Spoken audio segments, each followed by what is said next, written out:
बिस्मिल्लाहिर्रहमानिर्रहीम।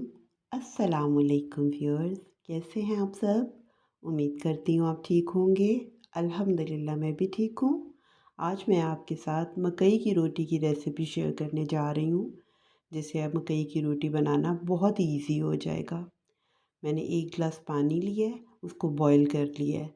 जब पानी को उबाला आ गया तो उसमें मैंने 2 गिलास मकई का आटा डाल दिया है, जो कि फ़ाइन क्वालिटी का मकई का आटा, पतला वाला, ज़्यादा मोटा नहीं आपने लेना।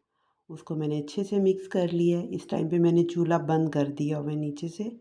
अब इसको अच्छे से मिक्स करके और मैंने 15 मिनट के लिए इसको छोड़ देना है।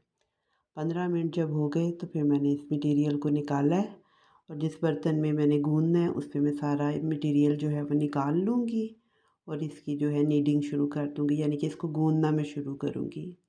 जैसे कि आपको पता है कि इस आटे को, मकई के आटे को, हथेलियों की मदद से ही गूँदा जाता है। ये पानी में, गर्म पानी मिक्स करके रखने से ज़रा सॉफ्ट हो गया हुआ है, तो इतना मुश्किल नहीं हो रहा है इसको गूँदना।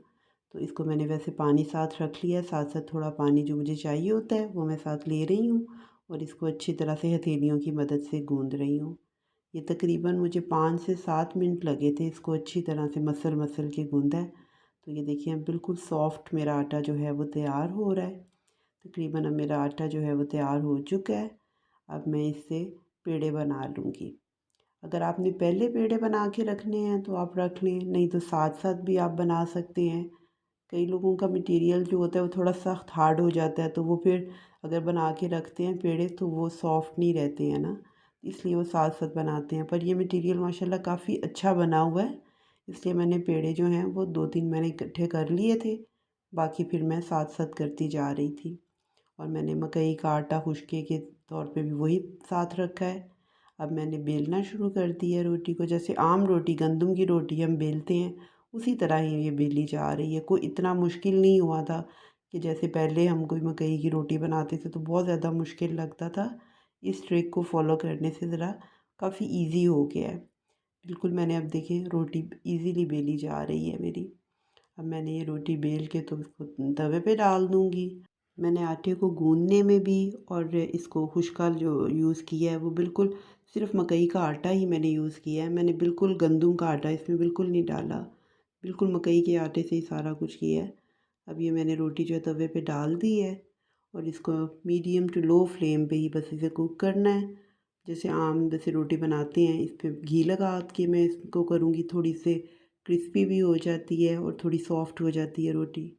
और ये माशाल्लाह बहुत नरम, बहुत सॉफ्ट बनी थी रोटियां जो हैं।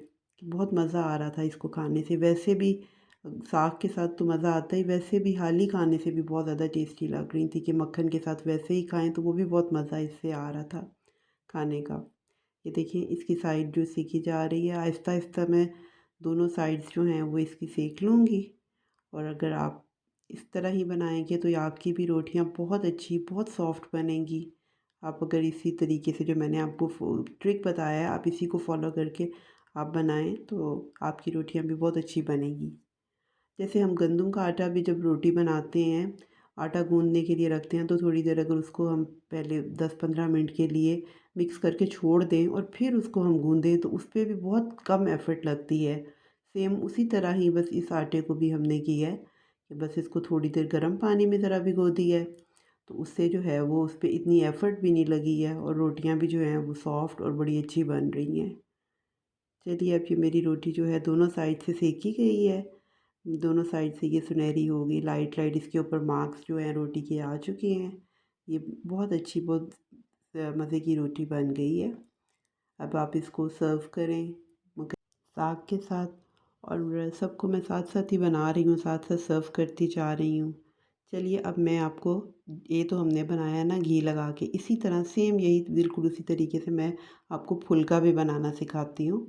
जैसे हम दूसरी रोटी बनाते हैं तो उसका फुल्का कैसे बनता है, इसका भी फुल्का जो है वो भी इसी तरह से बहुत इजी है। पर अपनी रोटी हमने बेल ली है, अब उसको तवे पे डाल के, तो उसी तरह जैसे हम फुल्के को इस पे आग पे रख के तो फुलाते हैं ना, सेम उसी तरह ही बस हमने इसे करना है। तो ये देखिए, इसका फुल्का भी कितना अच्छा, इतना सॉफ्ट बन रहा था कि इसको मज़ा आ गया था इसको खा के। आप मेरे कहने पे ज़रूर इस रेसिपी को फॉलो करें और साग का जो मज़ा है दोबाला करें अपनी फैमिली के साथ। अपनी फैमिली को ज़रूर बना के खिलाएं। अगर आपको मेरी रेसिपी पसंद आई है तो मुझे ज़रूर फीडबैक दें। अपनी दुआओं में मुझे याद रखें। अल्लाह हम सबको अपनी हिफ्ज़ व अमान में रखे, अपनी रहमतें नाज़िल फ़रमाए, हमें हर मुश्किल से बचा के रखे। अल्लाह हाफ़िज़।